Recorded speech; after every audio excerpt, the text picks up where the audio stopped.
Vanessa Nascimento é natural de São Paulo, mas fez morada em diversos lugares, já que sua curiosidade por culturas e povos é algo que lhe inquieta desde a adolescência.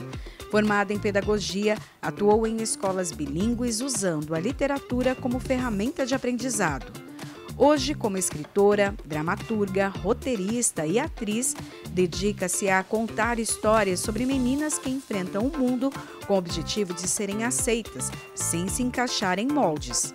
Vanessa Nascimento é a convidada de hoje do Cultura e Saber.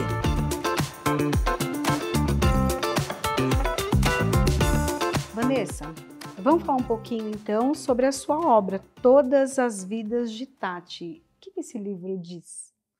Vamos falar um pouquinho desse livro, que é um livro que eu escrevi com tanto carinho para o público, principalmente feminino e principalmente meninas. Ele conta a história de uma menina que viralizou aos 7 anos de idade, dançando sapateado na apresentação de fim de ano da escola. E do dia para a noite ela virou uma celebridade, um fenômeno, assim, com milhões de visualizações no vídeo. E com isso vieram toda aquela atenção da internet, né? Muito ódio, muito amor, muitos hates, muitos fãs, muitas propostas de publis e muitos presentinhos, essas coisas, e a mãe dela acaba se deslumbrando com esse mundo. E aí ela passa dos 7 aos 14 nessa vida de influenciadora mirim, e aos 14 anos ela começa a demonstrar traços de crises de ansiedade, síndrome do pânico, ela começa a desenvolver um transtorno alimentar, e aí esse transtorno alimentar a leva para o hospital, e aí ela tem que dar aquela reviravolta na vida para conseguir suportar a adolescência do jeito que ela gostaria de viver, que é longe das câmeras. Só que ela não tem coragem de contar para a mãe dela, de falar para a mãe dela, de se impor para a mãe dela, dizer que ela não quer mais ser influenciadora, que ela quer ser uma adolescente como outra qualquer. Então esse é por essa linha que essa obra leva o leitor, a leitora. E o que te inspirou? O que me inspirou foram os meus vários anos em sala de aula, vendo as minhas alunas sentirem uma pressão, principalmente uma pressão estética muito grande. Então, eu trabalhei muitos anos com educação infantil e trabalhei muitos anos com ensino fundamental. Na educação infantil, as meninas, elas têm uma liderança muito grande, uma autoconfiança muito grande. E quando elas chegam no ensino fundamental, que aí começa o corpo a se desenvolver, essa cobrança de maquiagem, de look, e cabelo e skincare. Agora a gente vê meninas de 10 ou 11 anos se preocupando com skincare, né? Então, elas começam a se fechar num mundinho assim de insegurança, né? E então eu queria passar essa mensagem para as meninas de que elas não têm que ser o que os outros esperam que elas sejam, e sim quem elas querem ser. E para elas serem quem elas querem ser, elas precisam saber quem elas são e se permitir se descobrir, se dar espaço para se descobrir como indivíduo, não como uma menina igual a todas as outras, né? Então, essa foi a minha inspiração, esse desejo de falar para as meninas que tudo bem ser elas mesmas. E elas são bombardeadas, né? A gente vê nas redes sociais o tempo todo essa busca pela perfeição até, né? E uma perfeição Exatamente. que não existe. Cada vez mais. E a Tati mostra exatamente isso. Então a mãe dela acorda ela às 6h30 da manhã para ir malhar, para ir conhecer a apresentadora do programa que ela quer que a Tati dance no programa, e aí ela quer que a Tati use cílios postiços às 6 horas da manhã para ir na academia, e ela tem esse conflito muito grande de eu não sou essa pessoa que eu tô parecendo ser na frente das câmeras, sabe? Eu não tenho essa vida tão perfeita. E ela não tem essa vergonha, mas a mãe dela vai colocando tanto essa pressão de ter que parecer ser perfeita, que ela vai começando a ficar Doente, né? exatamente, começa a adoecer.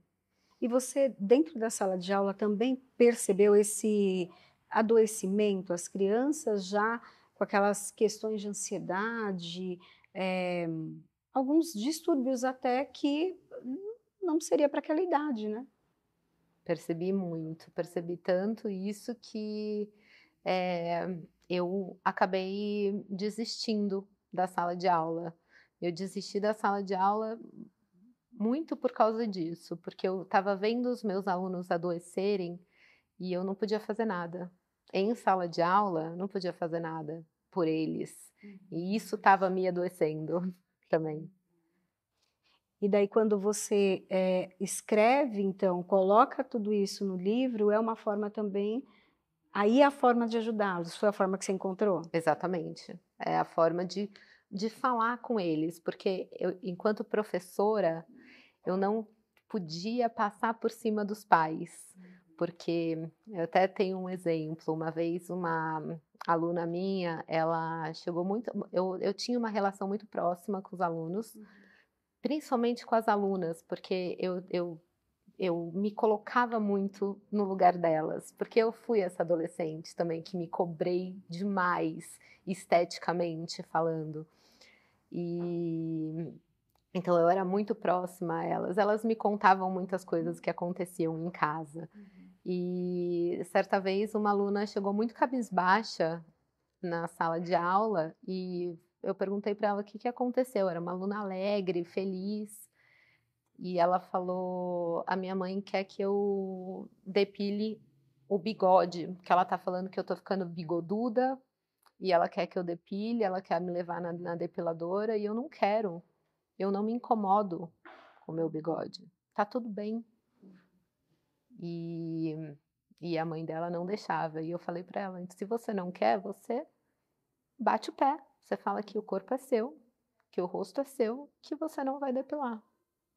Ela tinha 10 anos, 10 anos.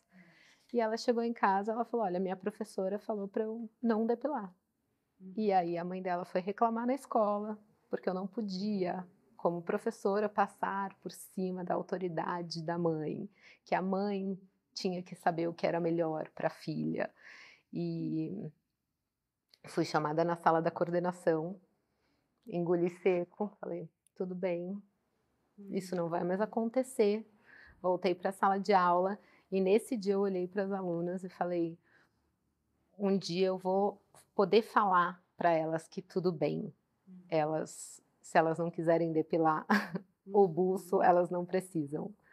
E é justamente isso que eu fiz agora. Então eu saí da sala de aula porque estava me adoecendo essa coisa de ficar só engolindo sem poder falar com elas, sem poder aconselhar, uma forma de doutrinação, né? Se você for pensar, a professora não poder conversar com a aluna e falar: tudo bem você ter seu corpo e estar feliz com o seu corpo, é um tipo de doutrina, né? E eu queria muito falar e estava me consumindo muito. Aí eu falei: não, tem que chega de sala de aula, eu acho que eu vou poder passar essa mensagem para mais meninas e com mais qualidade fora da sala de aula, através da literatura.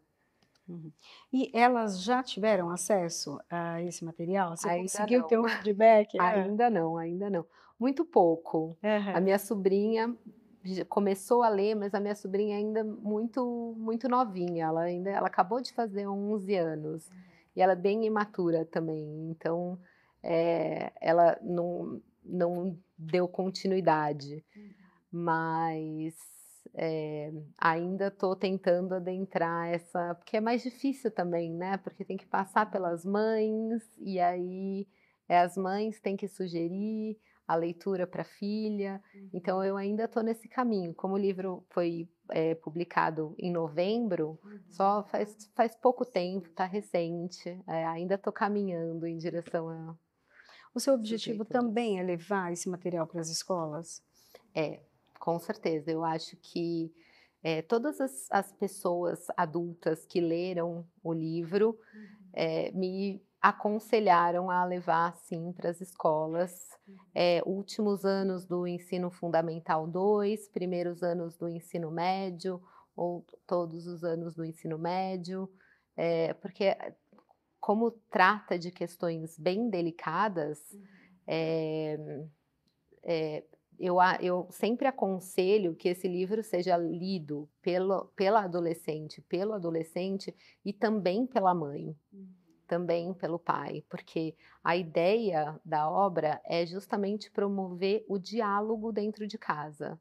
Então, ele lido só na escola como leitura obrigatória, eu não sei quanto que isso seria enriquecedor para os adolescentes. Mas se fosse uma coisa que fosse em conjunto com as famílias, eu tenho certeza que faria toda a diferença. Mas sim, e vislumbro o livro na escola, sim. A questão dos pais até, e você diz que esse livro, né, precisa ser lido também pelos pais, tem aquele conflito, né, que os pais querem, falam para ajudar, falam porque querem o bem, mas nem sempre é o momento certo, ou é uma cobrança maior do que eles conseguem aguentar, né? É porque, na verdade, o que eu acredito é que todos nós estamos meio adoecidos, né, com as redes sociais. Então, essa cobrança dos pais, principalmente das mães, já é uma cobrança de uma sociedade adoecida. Que foi o que eu quis mostrar com a Stephanie, a mãe da Tati, justamente isso. Ela é a antagonista, ela é a vilã da história, mas eu não quis colocá-la como a vilã simplesmente insensível. Eu quis mostrar o quanto ela também é vítima dessa sociedade que cobra essa perfeição irreal, né? E isso acaba passando, não tem jeito, passa, é gritante. É até um impacto das redes sociais, né? Eu acho que para todo mundo, para quem tem um pouco mais de consciência, talvez um pouco menos, mas todo mundo é impactado. Agora, para uma criança, um adolescente, é pior ainda, né? Pois é pior, acaba, eles acabam crescendo, porque hoje em dia a gente vê, por exemplo, jovens adultos que não se viram fora da internet. Eu faço teatro, né, e eu faço teatro, na minha turma tenho vários influenciadores, e eles têm os seus 20, 21 anos, metade da vida deles foi em frente às câmeras. Então eles têm mais facilidade de falar com a câmera ligada do que com a câmera desligada, do que aqui, olho no olho. Você ligou a câmera, eles se soltam. Agora, desligou a câmera, aqui, ó, vamos conversar aqui, eu e você, eles não conseguem desenvolver uma conversa, porque eles estão sempre performando. E a gente percebe essa constante performance, sabe? E aí acaba que eles próprios se sentem tão sozinhos, sabe? E é Mesmo isso que eu com quis milhares de mostrar. seguidores. Principalmente com milhares de seguidores, né? Porque quanto mais você tem que mostrar, menos você pode ser, né? Então acaba que eles ficam, assim, muito solitários. E foi essa solidão que eu tentei passar através da Tati. Uhum. Há quanto tempo que quanto tempo demorou para você preparar esse livro, essa obra? 1 ano. Aí você já estava no teatro ou não? Não, ainda Não. não. Daí Eu quando fazia teatro. você chegou lá no teatro e viu personagens que estavam no seu livro, só que de forma ali real. Como que foi isso? Você falou: "Não, eu acertei, era isso mesmo"? Foi muito, muito gritante, assim, porque quando eu comecei a escrever justamente com a memória dos meus alunos. E, na verdade, quando eu comecei a fazer teatro, eu estava finalizando o livro, sim, eu estava, assim, eh, dando os arremates finais. Tanto é que eu até pedi para uma das minhas colegas, que é influenciadora, que tem milhões de seguidores, ler o livro para me apontar qualquer divergência na linguagem da Tati, por exemplo, que é uma linguagem de influenciador, que é uma linguagem que hoje em dia é bem diferente da nossa linguagem, né? Da minha linguagem, por exemplo, de uma mulher de quase 40 anos, é diferente de uma adolescente influenciadora. Então, eu pedi para que ela me ajudasse nesse sentido, e foi bem assim, parece que foi uma coisa acabou levando a outra, sabe. E aí, muitas vezes, muitas das conversas, o fato de eu estar escrevendo esse livro me deu muita abertura para conversar com elas sobre essas frustrações mesmo. E elas me trouxeram muitas vezes questões como: "Eu não posso nem ficar doente, porque se eu fico doente e eu não posto por 2 dias, eu demoro 1 mês para recuperar o engajamento que eu perdi por esses 2 dias que eu fiquei doente". Então é uma forma de escravidão, não tem outra palavra. Eu tento procurar uma palavra mais que não seja tão alarmante, mas é, é uma escravidão de luxo, na verdade, porque você não pode viver, você tem que gerar conteúdo. Uhum. Você tem que se expor o tempo todo, né, e nem o tempo todo a gente quer se expor, né. Pois é. E para eles deve para um adolescente, um jovem já, tem os seus conflitos naturais da idade, ter essa exposição também ela chega a ser cruel. Sim. E aí o que tem acontecido muitas vezes os jovens de 18, 19, 20 anos, eles viralizam nas cidades deles. Por exemplo, eu tenho uma colega que é do interior de Santa Catarina, numa cidadezinha muito pequenininha. E aí ela viralizou na cidade dela, foi um sucesso, conquistou muitos, muitos e muitos seguidores. Aí ela foi contratada não, eu acho que ela, tem parceria, né, com uma agência de influenciadores. E aí essa agência falou: "Olha, você vem para São Paulo, você vai morar sozinha, porque você tem que morar sozinha para criar conteúdo", né. Aí eles colocam essas meninas de 18, 19, 20 anos morando sozinha numa cidade como São Paulo, que é uma loucura, e essas meninas passam o dia inteiro criando conteúdo. Então elas vão no shopping, compram maquiagem, voltam, se maquiam. Vão na loja de roupa, compra, volta, experimenta look. Aí é um get ready with me, vem na academia comigo, vem se maquiar comigo, vem arrumar a casa comigo. Então é assim, vem fazer um miojo comigo, né?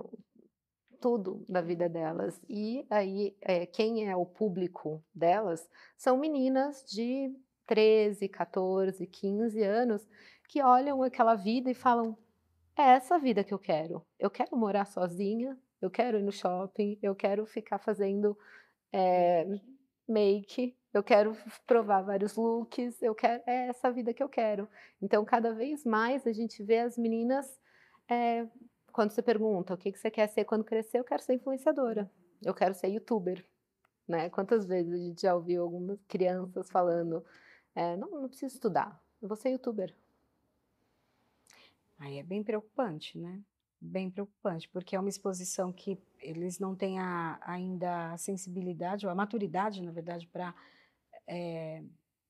receber, né, para ter essa exposição, ainda tem aquela coisa do dinheiro, porque tem os youtubers ou os influenciadores que ganham, né, por conta das visualizações Ou outros até mostram que ganham, mas também não ganham, enfim. Não ganham, e Ganham bem. pelo menos as influenciadoras que eu tenho contato ganham muito bem. Ganham muito mais Nossa. do que nós, e até mais do que, sei lá, alguns médicos e, assim, profissionais.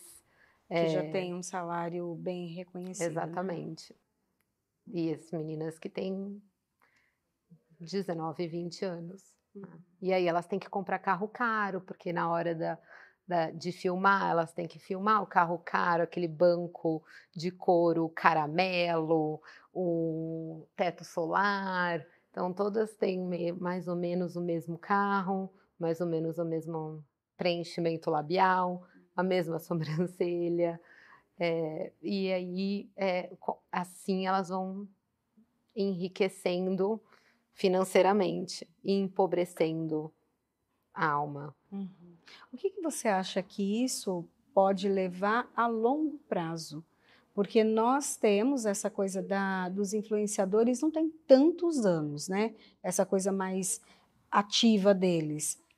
Mas o que a gente espera daqui? O que pode acontecer daqui a alguns anos, daí já com uma juventude, né? Eu sinceramente prefiro pensar que a gente vai conseguir, de alguma forma, contornar essa bola de neve que a gente está caindo, assim, avalanche abaixo. Até você fez o livro. Exatamente. Tentar. Porque eu não consigo, assim, vislumbrar quão quanto que isso vai afetar a gente como sociedade. Já está afetando muito, mas pensando daqui 10, 15, 20, 30 anos, eu sinceramente não consigo pensar nessa possibilidade. Eu me assusto. E até essa questão, você falou da solidão, porque eles estão ali com milhares de seguidores, porém se sentem sozinhos porque estão lidando ali apenas com uma câmera. Essa questão também da solidão pode levar, além dos transtornos, né, ansiedade, síndrome do pânico, até a suicídio. Suicídio, sim. E cada vez mais a gente vê essas taxas aumentando e cada vez menos as empresas responsáveis por essas redes sociais, Instagram, TikTok, Twitter, se isentando da responsabilidade por esses jovens, por essas jovens, né. Então a gente vê cada vez mais, a gente vê casos de cyberbullying e cyber exposure, que deixa as meninas e os meninos, os jovens, tão vulneráveis a ponto de não enxergar uma saída para continuar vivendo, né. Então cada vez mais jovens os suicídios vêm acontecendo e cada vez com mais frequência e cada vez mais ligados à questão da internet. Você, para compor esse livro, você utilizou as experiências que você teve ali em sala de aula, com as suas alunas, muita conversa, muita escuta delas, mas você também foi para outras áreas procurar ali na psicologia. Claro que como professora sempre tem que abrir o leque, né? Uhum. Não dá para ficar só em uma disciplina, você tem que entender o seu aluno. O que você procurou mais para poder compor o livro? Eh, eu tive consultoria, sim, com uma psicóloga, a gente conversou, porque inclusive eu tenho uma personagem aqui, quando a Tati vai para o hospital, ela é atendida por uma psiquiatra, e quando eu comecei a minha primeira versão da escrita do livro, essa psiquiatra estava rasa, ela estava ruim, era uma profissional medíocre. E aí eu cheguei até a pensar, eu falei: "Bom, profissionais medíocres, principalmente psiquiatras, é o que mais tem. Então, não estaria irreal se eu colocasse essa profissional para dar de ombros para os problemas da Tati".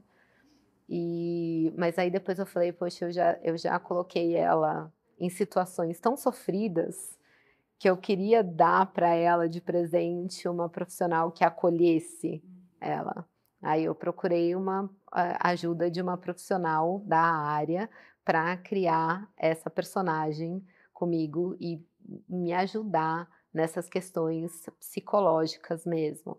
Até de, por exemplo, tomar muito cuidado, porque ela tem ela está desenvolvendo a bulimia, mas a bulimia como diagnóstico, ela teria que ter mais tempo de, desse transtorno. Então eu não poderia usar esse termo, eu poderia usar o termo você está desenvolvendo uma bulimia, não, teria que tomar cuidado com você tem bulimia, você está com bulimia, e como que funciona o tratamento, né, de uma adolescente que está desenvolvendo bulimia, sendo que a mãe não come em casa, que a mãe bota toda essa pressão em cima do que a Tati come, do que ela pode comer, do que ela não pode comer. Então, como que seria o tratamento dela, né? Então, toda essa pesquisa foi feita. Uhum. E até essa questão do, como você falou, precisava usar o termo correto, né? Desenvolvendo a bulimia. Porque também, como eles têm uma certa influência, os adolescentes, né? Se você coloca ali no livro, ela tem, os aspectos são esses. Esse adolescente também poderia pegar isso para ele, né? Eu estou com isso. Uhum. Todo esse cuidado foi muito minuciosamente visto e avaliado para entender como que o adolescente iria captar essa mensagem. Também, por exemplo, a Stephanie, ela tem todos os traços de uma mãe narcisista, mas eu tomei todo o cuidado para não usar o termo, por exemplo, porque para não esvaziar a pauta, né? Eu sou pedagoga, eu não sou psicóloga, eu não sou psiquiatra. Posso sim colocar ela em situações que que ela demonstra um narcisismo. Agora, eu não posso diagnosticá-la como uma mãe narcisista, não cabe a mim fazer isso. Cabe a você, leitora, falar, essa mãe aqui tem traços narcisistas. Mas ponto final, sabe? Então, todo esse cuidado, sim, muita responsabilidade, né? Escrever para jovens, porque eu penso justamente que esse livro pode ser a primeira leitura de uma adolescente que já consegue fazer uma leitura sem figuras, né? Então, imagina a responsabilidade disso. Eu nunca me esqueci do primeiro livro que eu li sem figuras, né? E eu espero que as minhas leitoras jovens também não esqueçam, mas eu espero que, tipo, passe uma mensagem positiva, apesar de todas essas dificuldades, eu fiz questão de colocar a Tati tendo um final feliz, né, e conseguindo dar a volta por cima, claro, com o apoio de várias pessoas, mas ela conseguiu dar a volta por cima. Uhum.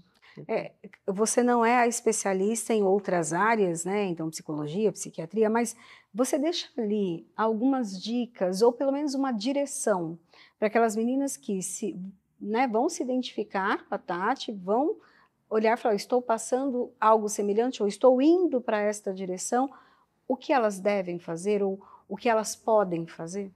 Eu acho que o papel da literatura é mostrar situações parecidas e como essa personagem conseguiu sair dessa situação. Eu acho que também a gente tem que tomar muito cuidado com essas dicas de como fazer, porque cada vida é uma vida, cada indivíduo é um indivíduo. Então, eu me preocupo muito com panfletagem, sabe? Com militância e panfletagem. Eu acho que acaba empobrecendo a literatura. Eu acho que o papel da literatura, quando conta uma história, uma boa história, tá nas entrelinhas, sabe? as leitoras, a gente não pode subestimar as leitoras, principalmente as jovens. Às vezes a gente quer entregar, né, o pão com manteiga na mão delas e não precisa. É só oferecer o pão, oferecer a manteiga e falar, tá aqui, ó, sabe? Você quer comer? Então, vamos lá, sabe? Faz essa reflexão, né? Eu acho que isso a pedagogia me trouxe, com certeza. E é uma das coisas que eu mais valorizo na pedagogia, que é uma coisa que, quando eu comecei a escrever literatura e mergulhar mesmo na questão no aprendizado da literatura, como é que eu construía uma personagem, como é que eu construía uma trama que fosse rica e não rasa, a pedagogia me trouxe muito isso. Sou muito grata. E qual foi o principal desafio para escrever esse livro? Para escrever, disciplina e foco, com certeza, porque não é fácil, não é fácil. E muitas vezes eu ouvi, quando eu comecei a escrever, eu ouvia muito, comecei a pesquisar pessoas que escreviam e ler muito, né? Porque não dá, quem escreve precisa ler muito. E eu não era uma leitora ávida, nunca fui. Então, diferente de muitos escritores, a maioria, né, todo mundo começa o discurso do escritor falando, ai, desde criança eu sempre fui um devorador de livros, uma devoradora de livros. Eu não fui essa pessoa. Eu fui uma pessoa que eu não gostava de ler. Realmente não gostava de ler. Quando eu comecei a escrever, que eu falei, eu vou ter que ler e vou ter que adquirir o hábito da leitura. Hoje em dia, eu sou completamente apaixonada por leitura. Mas ter que mudar toda essa visão para adquirir essa disciplina como leitora, como escrita, pegar um tempo do meu dia, porque não é só escrever, né? A gente acha que escrita vem assim, veio a inspiração, aí eu sentei e não é, tem que ter rotina, tem que ter planejamento e a escrita acontece muito antes do que quando a gente senta no computador para escrever. Então, por exemplo, eu tive que adicionar 1 hora e meia de caminhada todo dia, de manhã cedinho, para conseguir pensar na ideia, desenvolver a ideia, e eu precisava de fazer isso em movimento. Conforme eu fui me conhecendo como escritora, eu fui percebendo as coisas que eu precisava fazer para conseguir me desenvolver como escritora. Então eu preciso de 1 hora e meia de caminhada por dia antes de começar a escrever. Eu preciso de meditação. Meditação foi uma coisa que mudou completamente a minha percepção. Então, tenho que caminhar, tenho que meditar, aí eu tenho que me trancar no escritório. Eu me tranco no escritório por 2 horas. E nessas 2 horas, nem sempre eu estou inspirada para escrever o livro, porque às vezes tem cenas que são difíceis de escrever. Tem cenas aqui que eu fiquei, por exemplo, a cena que eu falei da Tati no hospital é uma das cenas mais compridas que eu tenho. Acho que ela tem 15 páginas, uma cena, vários personagens entrando e saindo. Essa cena foi muito difícil, porque é uma cena que ela sofre muito. Então, eu tinha muita dificuldade de escrever as cenas que ela sofria tanto, sabe? Então, várias vezes eu precisava escrever outras coisas. Aí eu começava a escrever o meu diário, começava a escrever coisas que me vinham à cabeça, e aí, de repente, eu me encaminhava para a escrita do livro em si. Mas, com certeza, disciplina e foco são 2 coisas que eu tive que desenvolver para escrever esse aqui. Você disse que, diferente de outros escritores que já têm ali desde a infância aquela questão, a familiaridade com os livros, até ama, né, ler, realmente muitos escritores falam isso mesmo, né?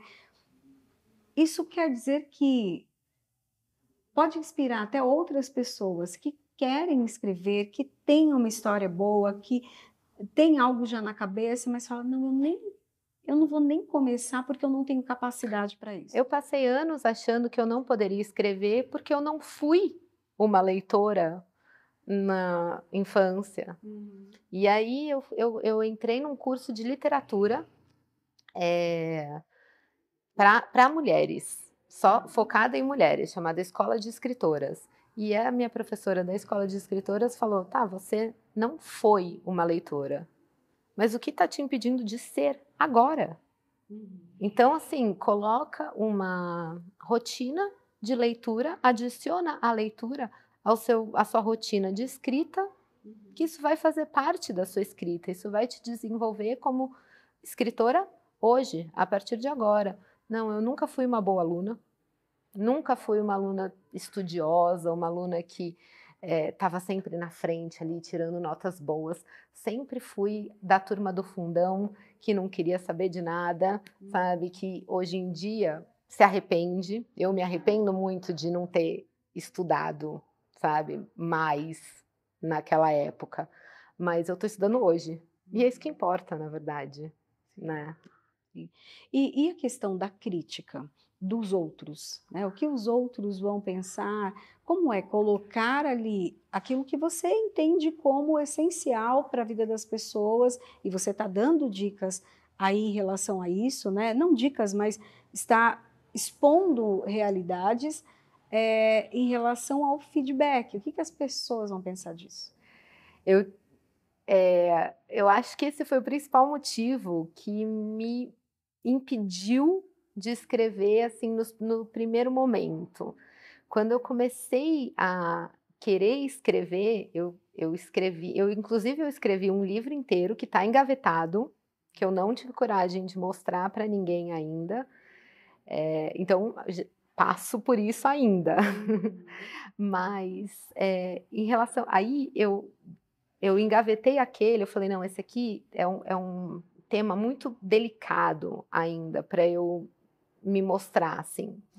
Então eu escolhi uma temática que fosse, acho que mais urgente para mostrar para o público e que eu sabia que eu dominava, porque por causa dos meus anos de sala de aula, então eu sabia que eu ia fazer bem.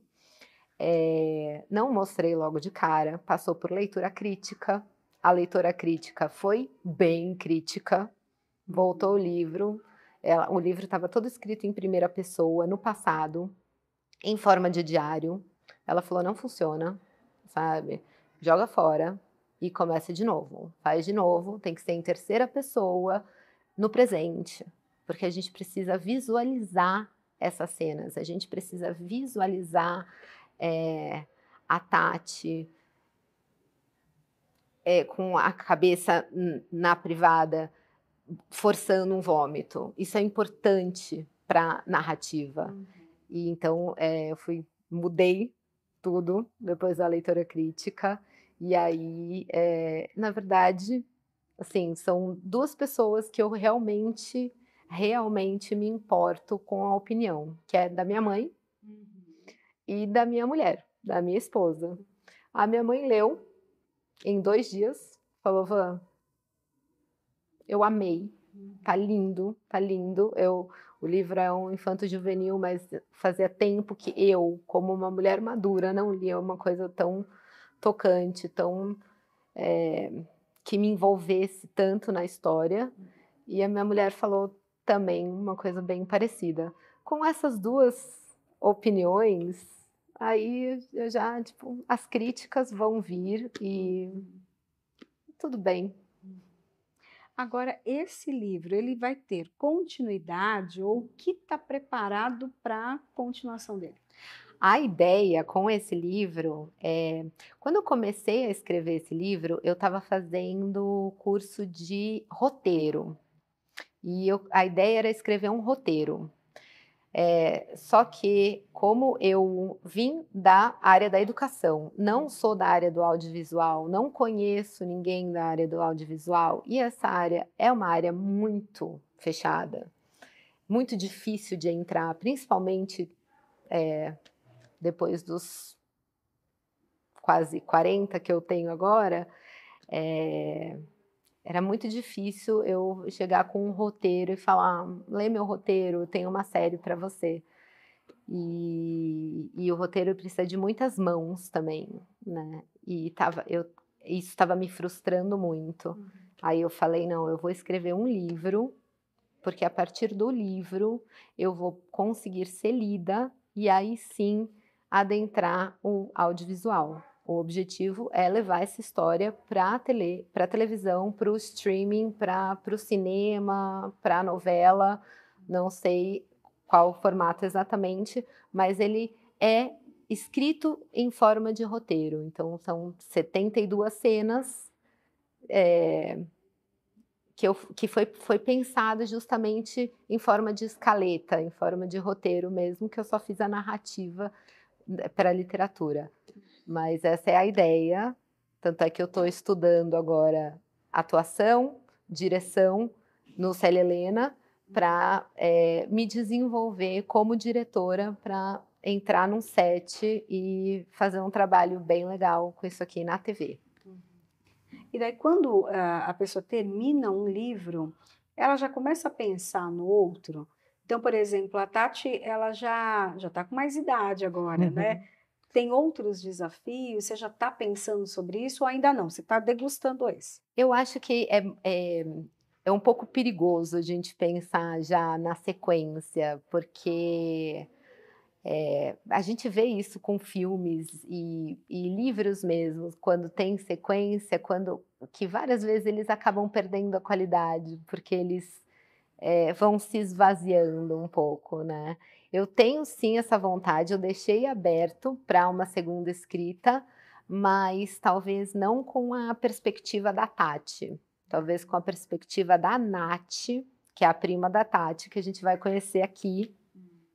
E aí vai ter uma reviravolta no final, que aí vai dar uma abertura para a gente talvez ver Todas as Vidas de Nath, e aí a Nath como protagonista e a Tati como coadjuvante. Tem essa possibilidade.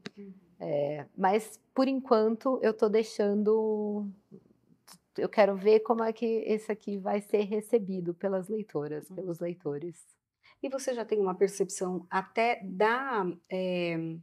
dessas séries adolescentes, novelinhas infanto-juvenis, o impacto que elas têm? Porque você tratando ali na sala de aula com crianças e adolescentes, você tinha um feedback também, né? Sim, sim. E justamente por isso que eu quis que essa história virasse série, porque eu acho que a gente está com um empobrecimento muito grande desse conteúdo para jovens, muito grande. Então, a gente tá vendo, assim, claro, com algumas exceções, mas na grande maioria a gente está vendo assim, coisas de muito baixa qualidade e muito mais pensado justamente no produto do que na mensagem que vai passar, né? Eu cheguei até a fazer curso de roteiro com um professor que falou que não importava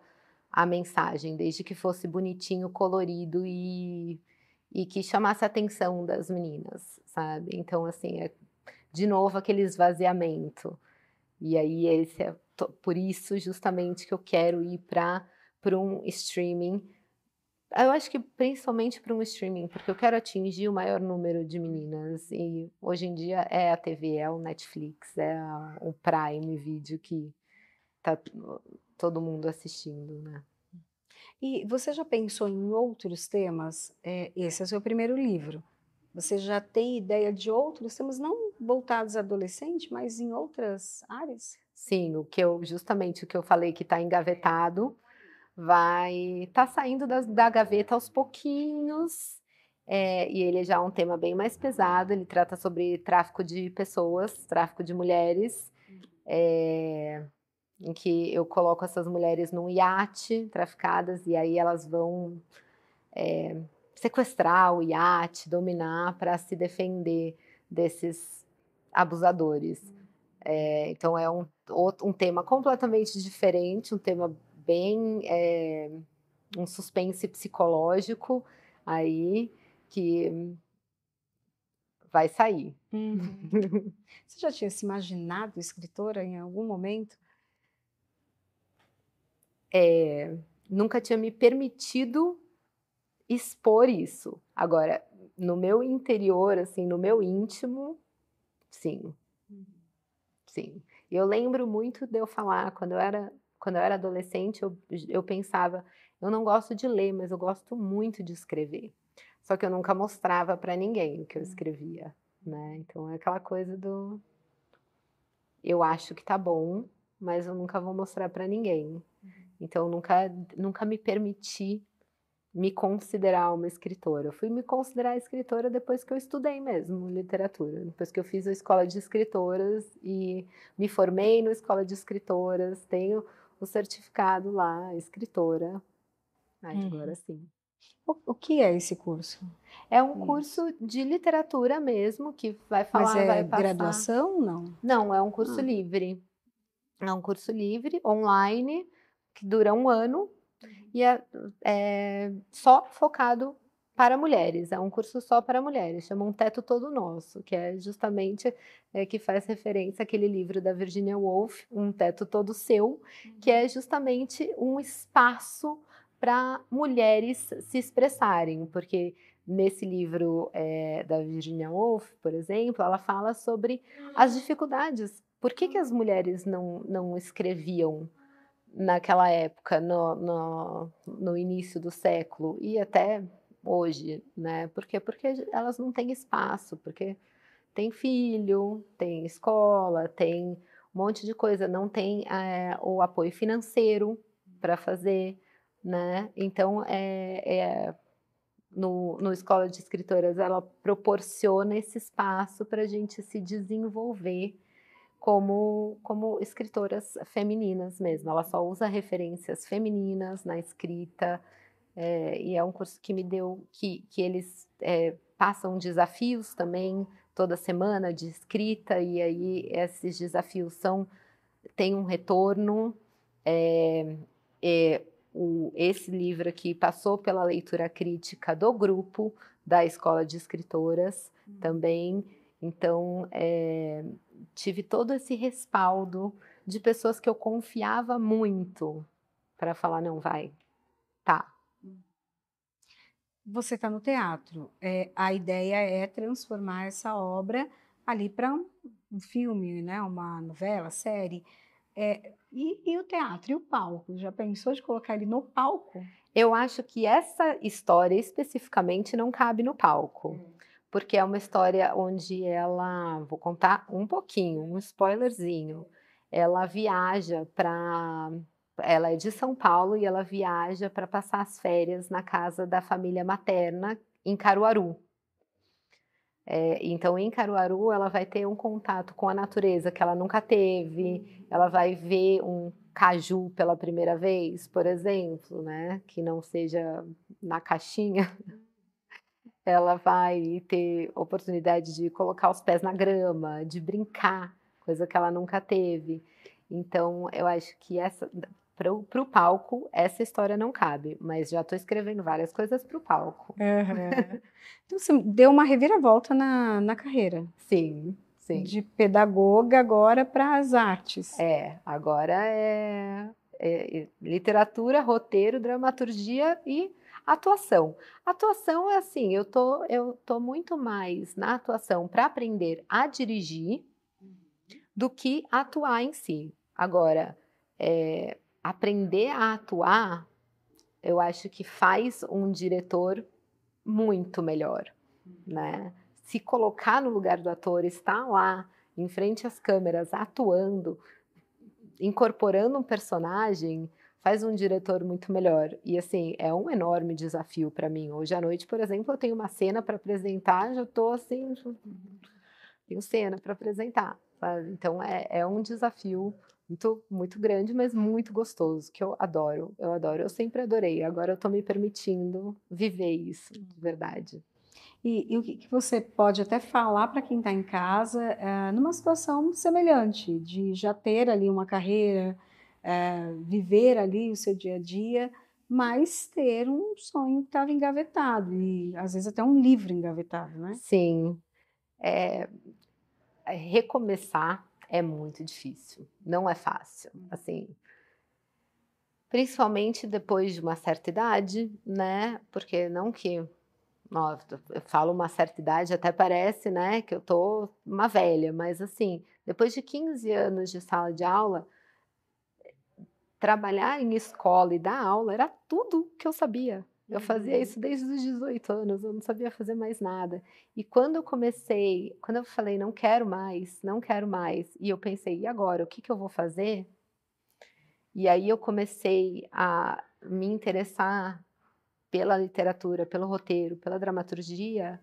Eu falei, nossa, a pedagogia me trouxe muito. Então, assim, o fato de eu ser uma pedagoga que escreve faz toda a diferença, né, do que um escritor que está começando agora. Então, assim, eu acho que toda bagagem nossa é muito válida e a gente tem que apreciar muito, sabe? No final dos meus anos de sala de aula, eu tinha até vergonha de falar que eu era professora, porque era uma profissão tão desvalorizada, é uma profissão tão desvalorizada, que era uma coisa que eu falava, mas professora, sabe?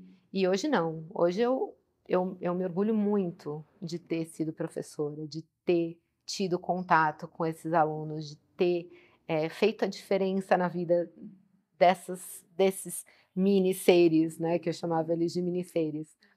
E isso me enriqueceu muito. Agora, não é fácil, é difícil, precisa ter muita força de vontade, muito querer mesmo, muito querer, mas assim, acreditando, se você acredita que no seu potencial, é o que importa. E não só no potencial, né? Porque tem que ter potencial, mas tem que ter, foi o que eu falei, disciplina, foco também, Preparo. preparo, estudo. Uhum. Né? E daí agora você tem esses dois cursos, né? O teatro e também a direção. Depois pretende fazer mais alguma coisa? Eu fiz Estudar o curso de quê? cinema também. Quando eu também, enquanto eu estava escrevendo esse livro, eu falei, vou fazer um curso de cinema, porque a ideia já era dirigir.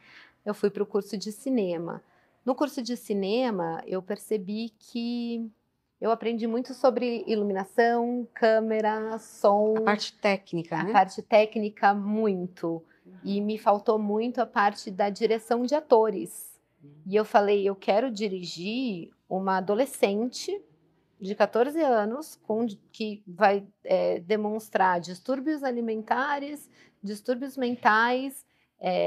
Essa pessoa que vai protagonizar essa série precisa ser muito bem dirigida. E eu quero fazer essa parte, eu quero dirigir.